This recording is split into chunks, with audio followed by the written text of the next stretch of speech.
বাংলাদেশে একটা নতুন সফটওয়্যার নিয়ে কাজ করছি। যদিও আমাদের সফটওয়্যারটা বেশ কিছুদিন হলো। HR management software. এটা একটা কমপ্লিট এইচআর সলিউশন। এবং সেখানে আমরা এই স্কোপটা রেখেছি যে আপনার কোম্পানি যদি পারফরম্যান্স ম্যানেজমেন্ট রাইটলি কন্ট্রিবিউট করতে চায়, যে আপনার পারফরম্যান্স ম্যানেজমেন্ট দিয়ে আপনি কোম্পানির রিওয়ার্ড এবং পানিশমেন্ট আপনার স্ট্র্যাটেজিক অ্যালাইনমেন্ট করতে চান, তাহলে আমাদের সফটওয়্যারের মধ্যেই স্কোপগুলো আছে। আমরা বলব যে প্রফেশনাল যারা কাজ করছেন তারাও আপনাদের পার্সোনাল ডেভেলপমেন্টের ব্যাপারে কেয়ারফুল থাকেন, যাতে যেকোনো ক্রাইসিসে বা নিজের ডেভেলপমেন্টের জন্য হলেও আপনাকে এই স্কিল ডেভেলপমেন্ট বা কিছু ট্রেনিং, কিছু ডিপ্লোমা, কিছু এডুকেশনের মধ্যে দিয়ে যাওয়া উচিত। দর্শক, লিড এইচআর টক উইথ মুরাদের আরও একটি ইনসাইটফুল এপিসোডে আপনাদের স্বাগতম। আপনারা জানেন এই এপিসোডটি আমরা সাজিয়ে থাকি HR professional, practitioner, trainer, management কনসালটেন্টদের নিয়ে। তারই ধারাবাহিকতায় আজকে আমাদের মাঝে এমন একজন অতিথি উপস্থিত আছেন যিনি এইচআর প্রফেশনাল হিসেবে কেরিয়ার শুরু করেও বর্তমানে একটা কোম্পানির চিফ এক্সিকিউটিভ অফিসার হিসেবে কর্মরত আছেন। তিনি আর কেউ নন, Mohammad Kamruzzaman, chief executive officer My Jobs. তার সাথে কথা প্রসঙ্গে আমরা তার সার্ভিস জীবনের কথা এবং এন্টারপ্রেনারিয়াল জার্নির বিভিন্ন দিক আমরা জানবো। সঞ্চালনায় আছি আমি Mohammad Murad Hossain, CHRO and board secretary, Elite Pen group of companies. দর্শক, চলুন আজকের অতিথির সাথে পরিচিত হয়ে নিই এবং জেনে নেই তার প্রফেশনাল জীবনের নানান অজানা দিক। কামরুজ্জামান সৌজ ভাই, আসসালামু আলাইকুম এবং লিড একাডেমির সৌজন্যে লিড এইচআর টক উইথ মুরাদে আপনাকে স্বাগতম। থ্যাংক ইউ আমাকে ইনভাইট করেছেন। ধন্যবাদ। কামরুজ্জামান সৌজ ভাই, আপনি মাই জব আপনার প্রতিষ্ঠান, এটা এমপ্লয়মেন্ট নিয়ে কাজ করে থাকে। আপনার হিউজ একটা সিভি ব্যাংক আছে আমি যতটুকু জানি, এবং অনেকগুলো অর্গানাইজেশনে আপনি এমপ্লয়ি প্রোভাইড করে থাকেন। তো আমি জাস্ট জানতে চাই যে আপনার এখন ডেটাবেজে কি পরিমাণ সিভি আছে এবং কতগুলো প্রতিষ্ঠান নিয়ে কাজ করেন আপনারা? থ্যাংক ইউ আমরা এই মুহূর্তে 500+ কোম্পানির সাথে কাজ করছি। বাংলাদেশের সবগুলো বড় কোম্পানি মোস্টলি আমাদের ক্লায়েন্ট লিস্টে আছে। এট দ্য সেম টাইম আমাদের ডেটাবেজে মোর দ্যান 10 লাখ প্রোফাইলস আছে। 10 লাখ প্রোফাইল। এটা বেসিক্যালি প্রফেশনালস এর profile. So it's not like যে ফ্রেশার কিংবা এরকম। মোস্টলি প্রফেশনাল যারা বিভিন্ন কোম্পানিতে বড় পজিশন গুলো থেকে specially manager and above position গুলো হোল্ড করে। মিড লেভেল কে অ্যাবাভ? মোস্টলি ফ্রেশার আছে কিন্তু খুব অল্প সংখ্যক, যেহেতু আমরা এমপ্লয়মেন্ট নিয়ে কাজ করি, কোম্পানির রিকোয়ারমেন্টের অনুযায়ী আমরা প্রোভাইড করতে থাকি। সে কারণে আমাদের কাছে আসলে ওই লেভেলের লোকজনই বেশি, যারা আসলে মার্কেট লিড দেয় বা ম্যানেজার লেভেলের পজিশনগুলো হোল্ড করে। যাই হোক, আমার ধারণার চেয়ে অনেক বেশি 500 প্রতিষ্ঠানের সাথে আপনারা কাজ করছেন, মাশাআল্লাহ। এইচআর প্রফেশনালে হিসেবে যারা আছেন তাদের অনেকেই একটা পর্যায়ে এসে চাকরি ছাড়তে চান বা উদ্যোক্তা হতে চান, কিন্তু সবাই সাহস পান না। কিন্তু আপনি সেটা পেরেছেন। এইচআর থেকে মাই জবসের সিইও হয়ে ওঠার গল্পটা যদি একটু সংক্ষেপে বলেন। আমি বেসিক্যালি নিজেকে একজন বিজনেসম্যান হিসেবে আগে থেকেই চিন্তা করতাম। কারণ ছোটবেলায় আমাদের ফ্যামিলি বিজনেস ছিল, সেগুলো দেখাশোনা করতাম। কেরিয়ারে আমি যখন আসি 1997, সিন্স দেন আমি আসলে চেষ্টা করছিলাম, চাকরি করছিলাম, বাট মাঝে, মাঝে মাথার মধ্যে এরকম আসছিল যে কবে চাকরি ছেড়ে দিয়ে নিজের বিজনেস স্টার্ট করব। তো সেরকম চিন্তা করতে, করতে আসলে 2010 সালে আই স্টার্টেড মাই জবস। যদিও তখন আমি চাকরি করছিলাম, ফুল টাইম জবের মধ্যে ছিলাম। বাট তার মধ্যেও আমি চেষ্টা করছিলাম পাশাপাশি মাই জবস এস্টাবলিশ করার জন্য। আমি সুযোগ পেয়েছি বাংলাদেশের অনেকগুলো বড় কোম্পানি এইচআর হেড হিসেবে কাজ করার। অ্যাট দ্য সেম টাইম বিভিন্ন ধরনের ইন্ডাস্ট্রি, মানে cross industry like pharmaceutical, automobile কিংবা আরএমজি, আমি অনেকগুলো ইন্ডাস্ট্রিতে কাজ করেছি। কর্পোরেট অফিস, ফ্যাক্টরি, বিভিন্ন লেভেলে কাজ করার। এটা আমি আসলে একটা সুযোগ পাওয়ার কারণে আমার আসলে ইন্ডাস্ট্রির উপর একটা নলেজ হয়। সেই নলেজটা আমাকে বিজনেসের জন্য হেল্প করে। সো সেটাই আসলে আমার বিজনেসের একটা পার্ট, এবং সেভাবে আসলে চিন্তা করছিলাম যে কিভাবে নিজের বিজনেসটাকে কোন জায়গায় আমার কোন ক্যাপাসিটি বা কোন স্পেশালাইজেশনটা আছে যেটা আমি বিজনেস সার্ভিস হিসেবে দিতে পারি। সেভাবে আসলে মাই জবসে আসা। That's great, great journey. আরেকটু আগে যদি যাই আমরা, মানে ছোটবেলায় তো একেকজনের একেক রকম ড্রিম থাকে। আপনি ইংলিশ লিটারেচারের স্টুডেন্ট, পরবর্তীতে এইচআর এর উপর এমবিএ করলেন, পিজিডি এইচআরএম করলেন, ডিপ্লোমা ইন সোশ্যাল কমপ্লেন্স করলেন, এলএলবি করলেন এবং একজন প্রথিতযশা একজন এইচআর প্রফেশনাল হিসেবে খুব পরিচিত মুখ উইদিন দ্য সিটি বা ঢাকা টাউনের ভিতরে। তো এই এইচআর প্রফেশনাল হয়ে ওঠার গল্পটা যদি বলেন যে কেন আপনি অন্য প্রফেশনে না গিয়ে এইচআরে আসলেন? আহ, সত্যি কথা বলতে কি আসলে যখন জবে আসতাম তখন আমি জানতাম না কেরিয়ার কি আসলে। তো যেহেতু আমি ইংলিশ লিটারেচারের স্টুডেন্ট ছিলাম, আমার স্পেশালাইজেশনটা খোঁজার চেষ্টা করছিলাম যে আমি কোন জায়গাটায় ভালো করব। আমি স্টার্ট করেছিলাম সেলসম্যান হিসেবে। আমি একটা রিয়েল এস্টেট কোম্পানির রিয়েল এস্টেটের বিল্ডিং সেলসের জন্য ছিল, না অ্যাপার্টমেন্ট সেলস। তো সেখান থেকে আমি আমার নেক্সট জবটা হয় একটা কোম্পানির এইচআরে। এটা একটা ফার্মাসিউটিক্যাল কোম্পানি। সেই ফার্মাসিউটিক্যাল কোম্পানিতে আমি যখন প্রথম জবে জয়েন করি, তখন আমার মনে হয়েছে যে হ্যাঁ, এইখানে আসলে এইচআরে যেহেতু কাজ করার সুযোগ পেয়েছি, এইচআর যে বিষয় নিয়ে ডিল করে সেটা হলো হিউম্যান। আমি যেহেতু ইংলিশ লিটারেচারে পড়াশোনা করেছি, আমি ইংলিশ লিটারেচারে যা শিখেছি সেটা মোস্টলি আমি যদি সহজ করে বলি তাহলে এটা হিউম্যান ক্যারেক্টার। বিভিন্ন ধরনের নোবেল, ড্রামা কিংবা স্টোরি যেগুলো আমরা পড়ি সেখান থেকে আসলে আমরা মানুষের ক্যারেক্টারগুলো পড়তে শিখি। সো আমার মনে হয়েছে আমি as a English literature student হিসেবে আমার মনে হয় এইচআর এর এই জায়গাটা ম্যাচ করে। সে কারণে আমি আসলে ইন্টারেস্টেড হই এইচআর এ ক্যারিয়ার ডেভেলপমেন্টের জন্য। আমি এইচআর এ কাজ করতে, করতে আমি আরো অনেক জায়গায় কাজ করার সুযোগ পেয়েছিলাম। আমাকে বিভিন্ন সময় ইনভাইট করা হয়েছে। বাট আমি আসলে I was stick to HR only। কারণ আমি স্বপ্ন দেখতাম একদিন বাংলাদেশে মানুষ আমাকে যে এইচআর প্রফেশনাল হিসেবে চিনবে। সে কারণে আমি ওখানে থাকার চেষ্টা করেছি। আমি আর বাইরে কোথাও অন্য কোনো প্রফেশন বা অন্য কোনো ক্যাটেগরি অফ জবে আমি যাইনি। না, সেটা তো আমরা দেখতেই পাচ্ছি যে আপনি সিদ্ধান্তটা যে সঠিক ছিল। কারণ আপনাকে মানে স্টিল যদিও এখন আস্তে, আস্তে এইচআর প্রফেশনাল ঢাকা পড়ে যাচ্ছে মাইজবস এর বদৌলতে। বাট একটা পর্যায়ে আপনাকে একজন স্বনামধন্য এইচআর প্রফেশনাল হিসেবে কিন্তু উইদিন দ্য টাউন সবাই চেনেন। তো এই যে আ ডুয়াল এক্সপেরিয়েন্স, একটা সার্ভিস হোল্ডার হিসেবে HR professional, as a HR professional এবং সিইও অফ মাইজবস। সুদীর্ঘ এই যে প্রায় অ্যারাউন্ড 30 ইয়ার্স এর ক্যারিয়ার, ২৮ বছর ২৭ বছরের ক্যারিয়ার। এখানে আ ইয়াং যারা আছে ফ্রেশার বা তরুণ প্রফেশনাল যারা, তারা মনে করে যে যারা সফল হয়েছে তাদের জীবনে কোনো স্ট্রাগল নাই। আপনার জীবনে নিশ্চয়ই কোথাও না কোথাও কোনো চ্যালেঞ্জ ছিল। যদি সেই চ্যালেঞ্জ থেকে থাকে সেখান থেকে উত্তরণের গল্পটা যদি বলেন। এবং আমি ২ টো জিনিস জানতে চাইবো। অ্যাজ এ এইচআর প্রফেশনাল হিসেবে কোনো চ্যালেঞ্জ যদি থেকে থাকে সেটা থেকে উত্তরণের গল্প, সেটা কি ছিল? আর মাইজবস স্টার্ট করার পরে আপনার যদি কোনো আ চ্যালেঞ্জিং মোমেন্ট থেকে থাকে? রাইট। আসলে চাকরিতে চ্যালেঞ্জ থাকবেই। এটি স্বাভাবিক ব্যাপার।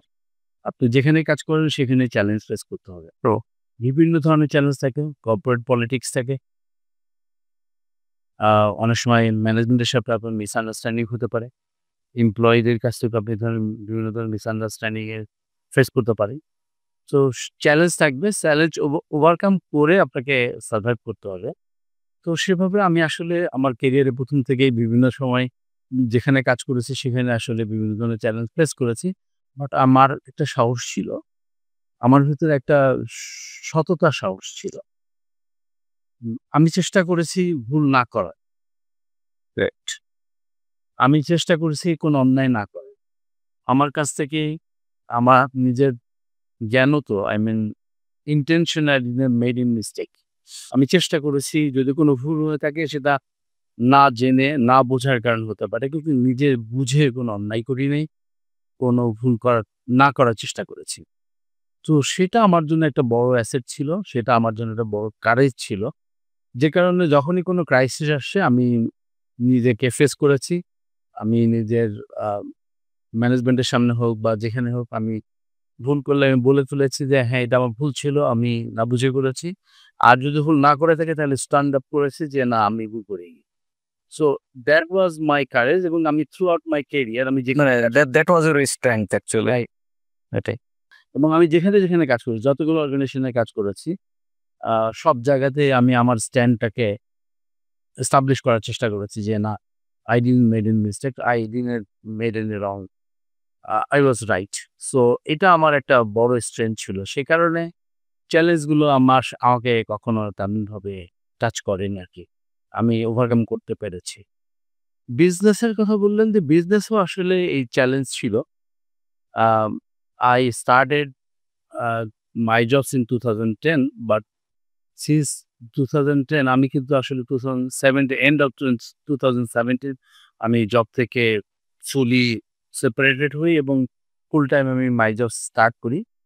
তো মাই জবসে আমি যখন আসি তখন আসলে আ আপনারা জানেন যেকোনো বিজনেস স্টার্ট করলে আসলে কিছুটা সময় নেয় এটা পিক করতে।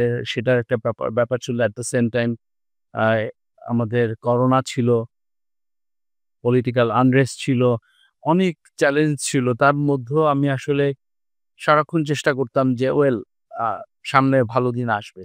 সামনে সবকিছু ঠিক হবে। তো আমি ট্রাই করে গেছি। আমি শুধু বলেছি যে, "ইয়েস, আই উইল ডু।" আ আমি ভালো কাজগুলো করতে থাকি, নিশ্চয়ই এটা একটা রিটার্ন আসবে। আমার আসলে এটাই একটা সবথেকে বড় স্ট্রেংথ ছিল। আমি অলওয়েজ অন ডুইং। আমি ট্রাই করছিলাম টিকে থাকার জন্য, কাজ করে যাওয়ার জন্য, ভালো কিছু করার জন্য। এবং আমি একসময় একটা জিনিস বিশ্বাস করি, সবসময় যেটা আমি করার চেষ্টা করি, সেটা হলো আমি পজিটিভ থাকার চেষ্টা করি। আমাকে আমি শুধু বিজনেসের জন্য কাজ করি না। আমি প্রতিদিন আ অনেক ফোন রিসিভ করি। বিভিন্ন ধরনের লোকজন আমাকে বিভিন্ন ধরনের কোয়েরি করে। আমি এর মধ্যে অনেকে আছে বিজনেসের সাথে তার কোনো রিলেশন নাই। সে হয়তো কোনো একটা ইনফরমেশন জানতে চাচ্ছে। আমি কিন্তু তাকে ওই ইনফরমেশনটা দেই যতটুকু আমি জানি। এখানে আসলে শুধু বিজনেস নিয়ে চিন্তা করি না। আমি আসলে সবসময় চিন্তা করি ওকে আমি জানি সো একজনকে জানাতে পারি সেই স্কোপটা আমার আছে। সো সেটা আমি করার চেষ্টা করি।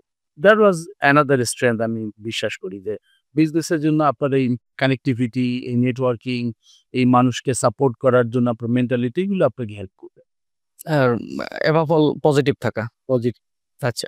বাংলাদেশে একটা দৃশ্য আমরা খুব কমন দেখি যেটা কর্পোরেট সেক্টরে। সেলসের সিনিয়র পজিশন থেকে সেলস হেড থেকে বা ফাইন্যান্সের হেড থেকেও ভেরি রিসেন্টলি বিজনেস হেডে আ রোলে যাচ্ছেন। কিন্তু সেই তুলনায় এইচআর থেকে কিন্তু খুব একটা আমরা বিজনেস হেডের রোলে যেতে দেখি না। এর কারণ কি বলে আপনি মনে করেন এবং এর থেকে উত্তরণের উপায় কি? খুব ভালো কোয়েশ্চেন। আমিও এটা নিয়ে অনেক ভেবেছি এবং আমি এটা নিয়ে কাজ করেছি। প্রথমত হলো আমরা যারা এইচআর এ কাজ করি, আমরা এখনো ট্র্যাডিশনাল এইচআর ম্যানেজমেন্ট নিয়ে কাজ করি। আ মিনস হলো আপনি যখন এইচআর এ কাজ করেন, মোস্টলি আমাদের সমসাময়িক যারা কাজ করে বা আমাদের সিনিয়রও আছে বা জুনিয়রও আছে যারা এখন কাজ করছে। তারা কিন্তু শুধু এইচআর এই কাজ করে। মিনস হলো যে তার এইচআর এর কাজ কি? আমি যদি এইচআর এর যেডি গুলো দেখি বা রোল প্রোফাইলটা দেখি, সেখানে আমরা দেখব যে এইচআর এর কাজ হলো রিক্রুটমেন্ট করা, এইচআর এর কাজ হলো পলিসি ডেভেলপমেন্ট করা, এইচআর এর কাজ হলো ডিসিপ্লিনারি অ্যাকশন নেয়া। এটা এইচআর এর কাজ। কিন্তু আপনি কি কখনো দেখছেন যে আপনি এইচআর এ যখন আপনি কাজ করছেন, actually you are representing the owner of the company. ওনারের যে পেইনটা সেটা কি আপনি কখনো শেয়ার করেছেন? আপনি সেটা শেয়ার করেন না। আপনার শেয়ার করা দরকার ছিল যে ওনার আসলে আপনার কাছে কি সার্ভিস চায়? আমরা কি ওনার যে সার্ভিস চায় সেটা নিয়ে আমরা আ ওরিয়েন্টেড? আমি কি জানি যে উনি আসলে আমার কাছ থেকে কি চায়? উনি আসলে আপনাকে হায়ার করেছে, উনার একটা বিজনেস আছে। সেই বিজনেসে যেন ওয়েল রান করে। মানে সেখানে কোথাও ক্রাইসিস হলে এইচআর যেন তাকে রিপ্রেজেন্ট করে। সো মোস্টলি আমাদের এইচআর এর লোকজন কিন্তু বিজনেসের মধ্যে ইনভলভ হয় না। তারা শুধু এইচআর এর এই পার্ট গুলো নিয়ে মানে ডিপার্টমেন্টেই থেকে যায়। ডিপার্টমেন্টের বাইরে এসে পুরো বিজনেসে ইনভলভ হতে চায় না। ইনভলভ হয় না। সে কখনো ম্যানকম মিটিং এ বসতে চায় না। সে কখনো বিজনেস ডিসিশন এ তার কন্ট্রিবিউশন দেখতে চায় না বা দিতে চায় না। কারণ সেখানে পেইন আছে। সো একটা কোম্পানি সে ধরেন একটা বিজনেস প্ল্যান করলো যে এই বছর তার ৳১০০,০০,০০,০০০ বেশি বিজনেস করবে। ৳১০০,০০,০০,০০০ বেশি বিজনেস করতে গেলে তার এইচআর এ কি সাপোর্ট লাগবে? সেটা তো এইচআর যদি সেই জায়গা থেকে দিতে পারত, তাহলে তাকে কিন্তু সবাই রেসপেক্ট করত। কিন্তু এইচআর ওই ঝামেলাটা নিতে চায় না। ও বলে যে, "আচ্ছা ঠিক আছে উনারা আমারে বলুক, লোক লাগবে। আচ্ছা ঠিক আছে আমি লোক হায়ার করে দেব। ট্রেনিং দিয়ে দিতে হবে। আচ্ছা দিয়ে দেব। কিন্তু আমি নিজে থেকে গিয়ে বলতে পারি না যে আচ্ছা ওকে আপনি যে এই ৳১০০,০০,০০,০০০ যে নতুন বিজনেসের প্ল্যান করলেন, ওখানে আমাকে কি করতে হবে? আমি এই জিনিসগুলো করতে পারি।" তাহলে কিন্তু আপনি ওই বোর্ড মিটিং এ আপনি যেতে পারতেন, আপনি কন্ট্রিবিউট করতে পারতেন, আপনি কথা বলতে পারতেন, আপনার জায়গা থাকতো। কিন্তু মোস্টলি হলো এইচআর এর লোকজন এই জায়গাটাতে অ্যাভয়েড করতে চায়, সে পেইন নিতে চায় না। যে কারণে এইচআরই থেকে যায় শেষ পর্যন্ত। শেষ পর্যন্ত তারা যেটা থাকে সেটা হলো বোর্ড মিটিং এ আমাদের এন্টারটেইনমেন্টের জন্য চা, কফি, নোট নেয়া এই কাজগুলি এইচআর করে। তো সেইটা একটা আমাদের পুরনো ধ্যান ধারণা। আমাদের মনে হয় এখান থেকে বেরোনো উচিত। আমাদের হওয়া উচিত হলো বিজনেস পার্টনার। আমরা বিজনেস পার্টনার নিয়ে কথা বলি, এইচআর বিপি নিয়ে কথা বলি। বাট আমরা আসলে ট্রুলি বিজনেস পার্টনার হতে পারি না, বিকজ আমার মাইন্ডসেটটা হলো আমি শুধু পলিসি লিখবো, আমি শুধু অ্যাপয়েন্টমেন্ট লেটারে সাইন করবো অথবা ডিসক্রিমিনেশন এ একটা মানে কনভেনশনাল মাইন্ডসেট থেকে বের হয়ে এসে এন্টায়ার বিজনেসে নিজেকে ইনভলভ করতে হবে এবং বিজনেসের নাম্বার, ডেটা এগুলো নিয়ে কাজ করতে হবে। এমপ্লয়ীদের পারফরমেন্স ম্যানেজমেন্ট নিয়ে বিভিন্ন ধরনের টুলস আছে। তো আপনি তো দীর্ঘ সময়ে অনেক টুলস নিয়ে কাজ করেছেন। আপনি নিজেও এখন সফটওয়্যার ডেভেলপ করছেন বা ম্যানেজমেন্টের উপরে। তো আপনার কাছে কোন টুলসটাকে পারফরমেন্স ম্যানেজমেন্টের বেস্ট বা ইফেক্টিভ মনে হয়েছে? Thank you. আমি আসলে পারফরম্যান্স ম্যানেজমেন্ট নিয়ে নিজেও অনেকগুলো ট্রেনিং করাইছি বা ট্রেনিং করাই মাঝে, মাঝে। পারফরম্যান্স ম্যানেজমেন্ট নিয়ে আমি অনেকদিন ধরে কাজ করি। আর আমার কেরিয়ারের ১ম থেকে আমার আসলে পারফরম্যান্স ম্যানেজমেন্ট নিয়ে কাজ করার সুযোগ হয়েছে। পারফরম্যান্স ম্যানেজমেন্ট কোনো একটা পার্টিকুলার টুলস দিয়ে সম্ভব না। বাট আমরা যদি জানি যে প্রায় ১০-১৫ টা পারফরম্যান্স ম্যানেজমেন্ট টুলস আছে বা মেথোডোলজি আছে। কোনো একটা মেথোডোলজি পারফেক্ট না। আপনার অর্গানাইজেশন, আপনার পিপল, আপনার এনভায়রনমেন্টের সাথে ম্যাচ করায় আপনাকে অনেকগুলো টুলস থেকে যে বেস্ট টুলস গুলো সেগুলোকে আপনি পিক করে নিয়ে আসতে হবে। যেমন ধরুন আপনি যদি বলেন 360 মেথোডোলজি। 360 অ্যাপ্রেজাল মেথোডোলজি কিন্তু একা একটা 360 দিয়ে কিন্তু আপনি অ্যাপ্রেজাল করতে পারবেন না। আপনি ওখানে আ আ রেটিং স্কোর যেটা আছে সেটাও লাগতে পারে, বিহেভিয়ারাল প্যাটার্ন যেটা আছে সেটাও লাগতে পারে। সবগুলো মিলিয়ে আপনাকে একটা কোয়ালিফিকেশন করতে হবে, best combination, considering your business type, considering your people, considering your style of the organisation. তো সেগুলোকে নিয়ে আপনি যখন একটা একটা কম্বিনেশন করে একটা টুল তৈরি করবেন, দ্যাট উইল বি বেস্ট। মানে customised according to the organisation need. Right. সেটার জন্য আসলে পারফরম্যান্স ম্যানেজমেন্টের যেই জায়গাটাতে আমরা ক্রাইসিস ফিল করি সেটা হলো যে আমরা যখন পারফরম্যান্স ম্যানেজমেন্টে কাজ করি তখন আমাদের কাছে না রাইট ডেটা থাকে না। ধরেন একজন লোক সেলসের লোক। সে ১ বছরে তার প্রতি মাসের টার্গেট দেয়া আছে। সেলসের জন্য কিন্তু অনেক ধরনের টার্গেট থাকতে পারে। একটা টার্গেট হলো তার সেলস টার্গেট মানে ভ্যালু। কিন্তু তার কিন্তু একই সাথে কোয়ান্টিটি থাকতে পারে। যে আপনি এই আইটেমটাকে এতগুলো সেল করতে হবে। আবার এট দ্য সেম টাইম আপনার থাকতে পারে যে না এখানে রিটার্ন পার্সেন্টেজ 5% এর বেশি হবে না। কিংবা ধরেন এটা বলতে পারেন যে আপনাকে এতগুলো শপ ভিজিট করতে হবে। তাহলে আপনাকে অনেকগুলো ডেটা আপনি কেপিআই এর মধ্যে তাকে সেট করে দেবেন। এখন কেপিআই তো সেট করলেন। কিন্তু কেপিআই এর এগেইনস্ট এ এই ডেটাগুলোকে প্রিজার্ভ করা হচ্ছে। যদি that is the question. Preserve না থাকে তাহলে বছর শেষে আপনি যখন তার অ্যাপ্রেজাল করছেন তখন যে কাগজের মধ্যে তার অ্যাপ্রেজাল করছেন ওটা কোয়ান্টিটেটিভ হচ্ছে না, হচ্ছে কোয়ালিটেটিভ। এবং কোয়ালিটেটিভ যখন হচ্ছে তখন কিন্তু তাকে রাইট পারফরম্যান্সটা হচ্ছে না। তাহলে আপনার কি দরকার ছিল? আপনার দরকার ছিল প্রতি মাসের, প্রতি সপ্তাহের, না হোক প্রতি মাসের, না হোক মানে কোয়ার্টারলি আপনার ডেটাগুলোকে আপনি প্রিজার্ভ করা, রেকর্ড করা এবং বছর শেষে যেন আপনি ডেটা সারা ভিত্তিক। বছরের ডেটার একটা রিপোর্ট আপনি পান। তখন কিন্তু আপনি রাইট পারফরম্যান্স অ্যাপ্রেজালটা করতে পারবেন। সো আপনি যেমন বলছিলেন আমরা বাংলাদেশে একটা নতুন সফটওয়্যার নিয়ে কাজ করছি। যদিও আমাদের সফটওয়্যারটা বেশ কিছুদিন হলো। HR management software. এটা একটা কমপ্লিট এইচআর সলিউশন। এবং সেখানে আমরা এই স্কোপটা রেখেছি যে আপনার কোম্পানি যদি পারফরম্যান্স ম্যানেজমেন্ট রাইটলি কন্ট্রিবিউট করতে চায়, যে আপনার পারফরম্যান্স ম্যানেজমেন্ট দিয়ে আপনি কোম্পানির রিওয়ার্ড এবং পানিশমেন্ট আপনার স্ট্র্যাটেজিক অ্যালাইনমেন্ট করতে চান, তাহলে আমাদের সফটওয়্যারের মধ্যেই স্কোপগুলো আছে। আপনি সেখানে রাইটলি আপনার কেপিআই সেট করতে পারবেন। কেপিআই ওয়েটেজ অনুযায়ী আপনার তার পারফরম্যান্স রিভিউ করতে পারবেন। তারপর তার ডেটা বা রেকর্ড গুলো থাকবে সেটা কম্পেয়ার করতে পারবেন। এবং একটা পুরা বছরের ডাটার কিন্তু সাইড বাই সাইড আপনি ডাটা পাবেন। So that you can decide, you can মানে মেক দ্য ডিসিশন যে তাকে কি রিওয়ার্ড দেওয়া হবে, তাকে কি পানিশমেন্ট দেওয়া হবে কিনা, প্রমোশন দেওয়া হবে কিনা।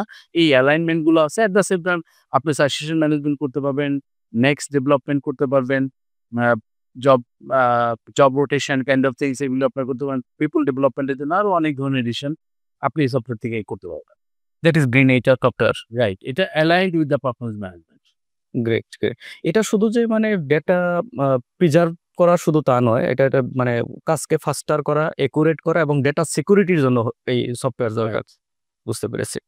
আপনি একটু ভিন্ন প্রশ্নে আসি। আপনি বাংলাদেশ আ মানে federation of Bangladesh human resource organisation FBHR এর একজন ডিরেক্টর। বর্তমানে HR কমিউনিটির বেশ কয়েকটি সোসাইটি এবং অ্যাসোসিয়েশন আছে। এগুলোর মধ্য থেকে আপনি সর্বশেষ FBHRO কেই কেন বেছে নিলেন? আসলে বেছে নেওয়া না। মানে আমি যদি এভাবে বলি আসলে এইচআর প্রফেশনাল হিসেবে নিজেকে আমি এখনো দাবি করি এবং সেই দাবির প্রেক্ষিতে আমি আসলে বাংলাদেশে অনেকগুলো এইচআর অর্গানাইজেশন থাকলেও খুব ভিজিবল নাই। আ মোস্টলি তাদের অ্যাক্টিভিটি অনেকটা কম। সেখানে আমার কাছে মনে হয়েছে এফবিএইচআরও এখনো আ একটা আমব্রেলা অর্গানাইজেশন হিসেবে মার্কেটে এখনো এক্সিস্ট করে এবং তাদের কিছু অ্যাক্টিভিটি আছে। তো আমি চেয়েছি একটা এই এইচআর কমিউনিটির সাথে নিজেকে অ্যালাইন করে রাখার। সে কারণে এই স্কোপটা আমি আসলে নিয়েছি যাতে আমি সবার সাথে অ্যালাইন থাকতে পারি, সবার সাথে একটা কানেক্টিভিটি থাকে, নেটওয়ার্কিংটা থাকে। অ্যাজ এ প্রফেশনাল হিসেবে অন্য প্রফেশনালদের সাথে আমার ভিউজ গুলো এক্সচেঞ্জ করতে পারি। সেটাই আসলে মূল উদ্দেশ্য। আদারওয়াইজ তেমন কিছুই না। কিন্তু যেহেতু বাংলাদেশে আসলে আমরা চাচ্ছিলাম যে এইচআর টাকে আপহোল্ড করতে অর্গানাইজেশন গুলো এইচআর এর বেনিফিট গুলো নিক। সো এটাকে আমরা আ প্র্যাকটিস করতে চাই, সেটাকে আমরা আপহোল্ড করতে চাই। That's why. That's great. আমরা যতটুকু জানতে পেরেছি আপনার আপকামিং BHRO কনফারেন্সে আপনি একজন কনফারেন্সিয়ার। আমরা এটার সাফল্য কামনা করছি। আপনি ইউনিভার্সিটি অফ সাউথ এশিয়ার একজন অ্যাডজাঙ্ক ফ্যাকাল্টি। এর আগেও আপনি বিভিন্ন ইউনিভার্সিটিতে পড়িয়েছেন। এই যে ইন্ডাস্ট্রি একাডেমিয়া গ্যাপ, এই গ্যাপ মিনিমাইজেশন এর জন্যে ফ্যাকাল্টি ইন প্র্যাকটিস এর প্রয়োজনীয়তা কতটুকু বলে আপনি মনে করেন? আমি মনে করি 100% জরুরি। 200% জরুরি বিকজ আমাদের সবথেকে বড় চ্যালেঞ্জ গুলো যেটা আমি এমপ্লয়মেন্ট নিয়ে কাজ করি আপনার শুরুতে আপনি বলেছেন। 500 প্লাস রিক্রুটমেন্ট মানে 500 কোম্পানির জন্য আমরা রিক্রুটমেন্ট সার্ভিসটা দিয়ে থাকি। সো আমরা আসলে এটা ফেস করি মোস্টলি যে কোম্পানিগুলো থেকে একটা ফিডব্যাক থাকে যে আমি আসলে যাকে দিচ্ছি উনার নলেজ নেই কিংবা উনি আ প্র্যাকটিক্যালি কাজটা কিভাবে করতে হয় এটা সে বুঝে না। সো এটার আমি যে কারণটা আমি মোস্টলি মনে করি যেটা নিয়ে আমাদের কাজ করা উচিত সেটা হলো যে ইউনিভার্সিটি গুলোতে প্র্যাকটিক্যালি কিভাবে কাজ করা উচিত সেই জায়গাটা আসলে আরো ইমপ্রুভমেন্ট করতে হবে। এজন্য একাডেমিশিয়ানদেরকে হওয়া উচিত ইন্ডাস্ট্রি বেস অথবা ইন্ডাস্ট্রি থেকে আপনার একাডেমিশিয়ানদের নিয়ে আসা দরকার। এই এক্সচেঞ্জটা না থাকলে আসলে ইন্ডাস্ট্রি কি চায় সেটাই একাডেমির লোকজন বুঝবে না। সো সেই কারণে আমি মনে করি প্রত্যেকটা ইন্ডাস্ট্রি থেকে আম আ এবং প্রত্যেকটা ইউনিভার্সিটির একটা কোলাবোরেশন থাকা উচিত। যেখান থেকে এই নলেজ গুলো মার্কেট ডিমান্ডটা ইউনিভার্সিটিকে যাবে। সেই অনুযায়ী নতুন কারিকুলাম করে সেভাবে ছেলেদের মেয়েদেরকে তৈরি করে দিতে পারলে মার্কেটটা আমাদের দেশের জন্য আসলে আ রাইট ম্যান পাওয়ার তৈরি হবে। আদারওয়াইজ আমাদেরকে বিদেশ নির্ভর হইতে হবে। বিদেশ থেকে লোক আনতে হবে। আর আরেকটা জায়গা হলো আমাদের প্রফেশনালিজমটাকে ইমপ্রুভ করতে হবে। প্রফেশনালিজম এ আমরা আসলে অন্যদের থেকে এখন অনেক পিছিয়ে। সেই সূত্র ধরেই একটা স্পেসিফিক কোয়েশ্চেন করি। ফ্রেশার যারা আছে বাংলাদেশে প্রায় ২৬ লক্ষ আ মতো আনএমপ্লয়েড এরকম একটা ডেটা মার্কেটে আছে। তো তারা বলছে যে তারা জব পাচ্ছে না। অন দ্যা কন্ট্রারি বিপরীত পক্ষে এমপ্লয়ার যারা তারা বলছে তারা স্কিল বা রাইট লোক পাচ্ছেন না।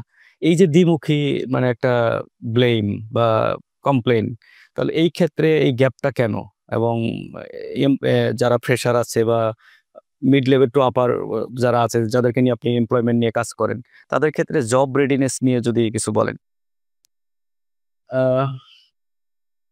এটা আসলে একটা কষ্টের জায়গা। স্পেশালি আমার জন্য কষ্টের জায়গা বললাম কারণ হলো মার্কেট আ সেটা আ ফিডব্যাক যেটা আছে মার্কেট সেখান থেকে আমি যে বলতে পারি সেটা হলো যে আসলে আমাদের ছেলেমেয়েরা এই জেন জি জেনারেশন যেটা মানে জেন জি যাদেরকে আমরা বলছি, আমার কাছে মনে হচ্ছে এটা হয়তো আমরা তাদেরকে বুঝতে পারছি না অথবা তারা আমাদের মার্কেটটাকে বুঝতে পারছে না। রিয়েলিটিটা হলো একটা ছেলে বা মেয়ে ইউনিভার্সিটি থেকে বের হয়ে আসলে ইউনিভার্সিটির লাইফ, তার পার্সোনাল লাইফ বা ফ্যামিলি লাইফ আর প্রফেশনাল লাইফ কিন্তু টিকেছে।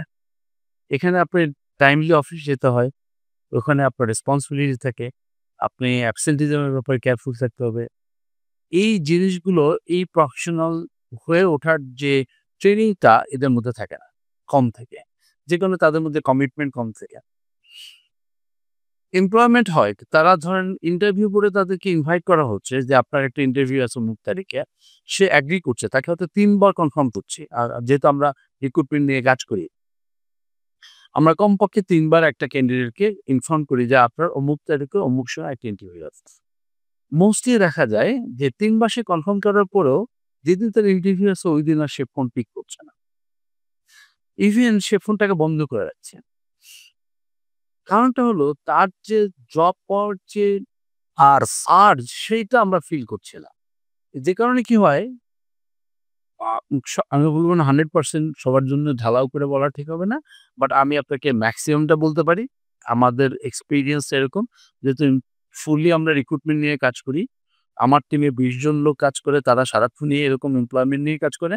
সো সবার ফিডব্যাক থেকে আমি যেটা বলি সেটা হলো যে আসলে এখানে একটা কমিটেড এর বিষয় আছে। আপনি যদি কাউকে কমিট করেন যে আপনি ইন্টারভিউ বোর্ডে যাবেন, তাহলে আপনার যাওয়া উচিত। না যেতে পারলে আপনি একটা সরি মেসেজ দেওয়া উচিত। ইনফর্ম করা উচিত যে কোনো কারণে আপনি যেতে পারছেন না। কিন্তু আপনি ফোন বন্ধ করে রাখবেন, আপনি রেসপন্স করবেন না, আপনি দ্যাট ইজ আনপ্রফেশনাল। এই প্রফেশনালিজম তো দরকার। এটা আসলে ইউনিভার্সিটি থেকেও আমার মনে হয় যে টিচারদেরকে বা প্রত্যেকটা ইউনিভার্সিটি একটা কেরিয়ার ডিপার্টমেন্ট বলে একটা ডিপার্টমেন্ট থাকে, তাদের এইসব গাইডলাইন গুলো দিয়ে দেওয়া উচিত। অথবা আমার মনে হয় যে আমার একটা আরেকটা আমি বিভিন্ন সময় ইউনিভার্সিটি গুলোকে বলি যে আপনারা এই প্রফেশনালদেরকে নিয়ে আসেন। এই ক্লোজিং সেশন গুলো, ইউনিভার্সিটি ক্লোজিং সেশন যখন সে কোনো ইন্ডাস্ট্রিতে এমপ্লয়মেন্টের জন্য যাবে, তাদের কাছে কি এক্সপেকটেশন সেটা যেন তারা মানে তাদের কাছ থেকে জানতে পারে। সেটা করতে পারলেও ভালো হয়। আর টপ ম্যানেজমেন্টের কথা যদি বলি, আমরা স্টিল কিন্তু ফরেন সিএক্সও লেভেলের জন্য ডিপেন্ডেন্ট আরকি অনেকটা। তো এই জায়গাটা বাংলাদেশি হোমগ্রোন সিইও বা চিফ অপারেটিং অফিসার এদের ক্ষেত্রে আপনার অপিনিয়ন কি? এটা আমার সেম অপিনিয়ন আমি বলব। আমরা আসলে আমরা যদি কম্পেয়ার করি, অনেক সময় আমাকে বিভিন্ন সময় বলে যে, "ভাই আপনি কেন ফরেনার খুঁজেন? কোম্পানিগুলো কেন ফরেনার চাচ্ছে? আমরা তো পারি।" আমরা পারি কিন্তু আমরা করি না। আমরা পারি কিন্তু করি না। মিনস হলো যখন একজন শ্রীলঙ্কান এসে বাংলাদেশে কাজ করে, তার মধ্যে যে আপনার প্রফেশনাল দেখবেন, একজন বাঙালি যখন কাজ করে তার মধ্যে সেই প্রফেশনাল আমরা অনেক সময় কম দেখি। অনেক সময় দেখি না। মানে যেটা চায়, কোম্পানি যেটা চায়। আমি যেভাবে বলি, একজন শ্রীলঙ্কা বাংলাদেশে আসলো, সে যখন কাজ করে, সে দেখবেন যে তার কাজ মানে কাজ। ওই সময়টা সে কাজই করে। একদম ডেডিকেটেডলি। ডেডিকেটেডলি কাজ করে। অফিসে সবাই চলে যাওয়ার পরেও দেখা যাচ্ছে সে কাজ করছে। এমনও আছে। আবার অনেক সময় আছে না টাইমলি সে বের হয়ে যাচ্ছে। আবার টাইমলি সে ঢুকছে। আমাদের CXO রা দেখবেন যে টাইমলি অফিস যায় না। কারণ তাদের অ্যাটেন্ডেন্স সেলারির সাথে কানেক্টেড থাকে না অনেক সময়। কিন্তু একজন শ্রীলঙ্কান বা একজন পাকিস্তানি, একজন ইন্ডিয়ান হলো ওরা কিন্তু টাইম মানে অফিস টাইম তার ঠিক আছে। রিলিজিয়াসলি ফলো করে। রিলিজিয়াস ফলো করে এবং সেটা তার তার ডিউটিজ আর রেসপন্সিবিলিটি বলে সে যথেষ্ট কেয়ারফুল। এই পার্টটা আমার কাছে মনে হচ্ছে বাংলাদেশে CXO যারা আছে তাদের ক্ষেত্রে অনেকটা কম। এটা সিনসিয়ারিটি, ডেডিকেশন এবং লয়াল্টি। এই যে প্রফেশনালিজম বলবো, আমি বলবো প্রফেশনালিজম। আমরা প্রফেশনালিজমটাকে এভাবে এক্সপোজ করতে পারি না। মানে আমরা এভাবে প্রুভ করতে পারছি না। মানে রেদার দেন স্কিল প্রফেশনালিজমের দিক থেকে আমরা সব দেশের সিএক্সও লেভেলের চেয়ে পিছিয়ে আছি। জানি কম না। মানে আমার এমপ্লয়ি যারা বাংলাদেশী যারা আছে, আমরা কাজটা পারি না বা জানি না বা শিখি এরকম না ব্যাপার। এরকম না ব্যাপার। আমরা পারি। আমরা যতটুকু পারি না সেটা শিখে নিতে পারি। আমাদের কিন্তু ওই মেধা আছে। কিন্তু প্রফেশনালিজম জায়গা থেকে কিন্তু আমরা অতটা না। সো সেই জায়গাতে আমার মনে হয় যে ওটা আরেকটু ইমপ্রুভ করতে হবে। আরেকটা পার্ট আছে সেটা হলো আমাদের কমিউনিকেশন অথবা আমাদের প্রেজেন্টেশন স্কিল। একটা শ্রীলঙ্কান বা একটা ইন্ডিয়ান যখন কোনো একটা বিষয় প্রেজেন্ট করে, তার যে ল্যাঙ্গুয়েজ, তার যে স্টাইল, সেটা আমাদের দেশের মানুষের এখনো অনেকের ক্ষেত্রে হয় না, পারে না। এটাও একটা কারণ। এটা একটা ব্যাপার। কারণ একজন প্রফেশনালকে চুজ করে হলো তার সাথে কমিউনিকেশন করে, তার প্রেজেন্টেশন করে। তো সেই জায়গায় যদি সে প্রেজেন্টেশন রাইটলি না করতে পারে, সে যত ভালো জানুক না কেন, সে যত ভালো করতে পারুক না কেন, তো ১ম ইন্টারভিউতে বা ১ম মিটিংয়ে যদি সে এটাকে এক্সপোজ করতে না পারে, প্রেজেন্টেশনটা যদি তার রাইটলি না হয় তখন কিন্তু তার ওই হায়ারিং প্রবাবিলিটিটা কমে যায়। সে কারণে আমাদের এই জায়গাটা মানে প্রেজেন্টেশনের এই জায়গাটা আমাদের আরো বেশি শেখা দরকার। আমাদের স্কুল কলেজে এগুলো আরো বেশি ইনকর্পোরেট করা উচিত। না, আমার খুব ভালো লাগছিল যে মানে একদম কারণ এমপ্লয়মেন্ট নিয়ে তো আপনি কাজ করেন, একদম রিয়েলিটি গুলো তুলে ধরতেছিলেন। তারই ধারাবাহিকতায় আমরা আরেকটা কোশ্চেন করতে চাই এই রিলেটেড। কেরিয়ারে হঠাৎ করে মিড লেভেল পর্যন্ত খুব ফাস্টার গ্রোথ। মিড লেভেলে গিয়ে হঠাৎ করে মিড লেভেল কেরিয়ার ক্রাইসিসে পড়ে যায় বা একদম মূল ট্র্যাক থেকে ডিরেল্ট হয়ে আর কোনো ট্র্যাকে ফিরতেই পারছে না। এরকম আমরা আমাদের চোখের সামনে অনেককে দেখি। এই যে যারা মিড লেভেলে আছে তাদের জন্য অ্যাকচুয়ালি সাস্টেনেবিলিটি এবং গ্রোথের জন্য আপনার কি পরামর্শ থাকবে? আমরা আসলে জব করতে একটা কমফোর্ট জোনের মধ্যে ঢুকে পড়ি। উম আমি দেখেছি অনেকে একই জায়গাতে, একই পজিশনে কিংবা একই কোম্পানিতে বছরের পর বছর কাজ করছে। কিন্তু তার যে পার্সোনাল গ্রোথ হওয়ার দরকার ছিল বা তার কেয়ারফুল থাকার দরকার ছিল, যদি কোনো একটা পজিশনে তাকে জবটা চেঞ্জ করা লাগতে পারে, এমন সিচুয়েশন তৈরি হয়, তখন তাকে মার্কেটে কম্পিট করতে গেলে তার যে স্কিল বা ডেভেলপমেন্ট দরকার ছিল, সেইটা কিছু সে কেয়ারফুল না থাকার কারণে, সে কোনো কারণে যদি জব লুজ করে তাহলে আবার সে ট্র্যাকে ফিরতে পারছে না। আমি যদি উদাহরণ হিসেবে এভাবে বলি যে ধরেন একজন অ্যাকাউন্টস প্রফেশনাল, সে একই কোম্পানিতে ৫, ৭, ১০, ১৫ বছর চাকরি করল। সে ভাবছিল যে সারা জীবন বোধহয় এই কোম্পানিতে চাকরি করতে পারবে। অন অফ এ সাডেন দেখা গেল তাকে কোনো কারণে চাকরিটা ছেড়ে দিতে হচ্ছে। তখন কিন্তু তাকে ধরেন তার সেলারি এই ১৫ বছর চাকরি করতে তার বেতন হয়তো ৳৩,০০,০০০ হয়েছে। তো ৳৩,০০,০০০ সেলারিতে সে যখন আরেকটা জবে মুভ করতে চায়, তখন সেখানে গিয়ে দেখবে যে তার রিকোয়ারমেন্ট হলো যে একটা অ্যাকাউন্টস প্রফেশনাল হতে হবে, প্রফেশনাল অ্যাকাউন্ট্যান্ট। লাইক আইটিএমএ কিংবা আইসিএবি থেকে তার একটা সিএ ডিগ্রি থাকতে হবে বা সিএমএ ডিগ্রি থাকতে হবে। কোয়ালিফিকেশন থাকতে হবে, কোয়ালিফাইড অ্যাকাউন্ট্যান্ট হিসেবে থাকতে হবে। এটা তো সে করেন নাই, নাই। সে তো কমফোর্ট জোনে ছিল। কাজ করছে, মাস গেছে, বেতন পাইছে, বাড়িতে গেছে, আসছে, এভাবে তার ১৫ বছর চলে গেছে। এখন সে কি করবে? এখন তার জন্য জব অফার যেটা আছে, মানে তার লেভেলে মানে ওই নন কোয়ালিফাইড অ্যাকাউন্ট্যান্ট হিসেবে তার সেলারি লেভেল সে ধরে নেন যে ৮০ থেকে ৳১,০০,০০০। তো ওই লেভেলে তাকে এখন নিয়ে আসতে হবে, মানে চলে আসতে হবে। এটা হয়েছে কারণ বিকজ সে যদি কেয়ারফুল থাকতো, সে যদি তার পার্সোনাল ডেভেলপমেন্ট এর কথাটা মাথায় রাখতো, তাহলে কিন্তু এটা হতো না। সো যে কারণে আমরা বলব যে প্রফেশনাল যারা কাজ করছেন, তারাও আপনাদের পার্সোনাল ডেভেলপমেন্ট এর ব্যাপারে কেয়ারফুল থাকেন। যাতে যেকোনো ক্রাইসিসে বা নিজের ডেভেলপমেন্ট এর জন্য হলেও আপনাকে এই স্কিল ডেভেলপমেন্ট বা কিছু ট্রেনিং, কিছু ডিপ্লোমা, কিছু এডুকেশন এর মধ্যে দিয়ে যাওয়া উচিত। মানে কাজ জানার পাশাপাশি কাগজে কলমেও যেন প্রোফাইলটা রিচ থাকে। রাইট। এক্সাক্টলি। মানুষ তো আশা নিয়ে বেঁচে থাকে। আজ থেকে ৫ থেকে ১০ বছর পরে আমরা কামরুজ্জামান সবুজ ভাইকে কোথায় দেখতে পাবো? ফিউচার পরিকল্পনা?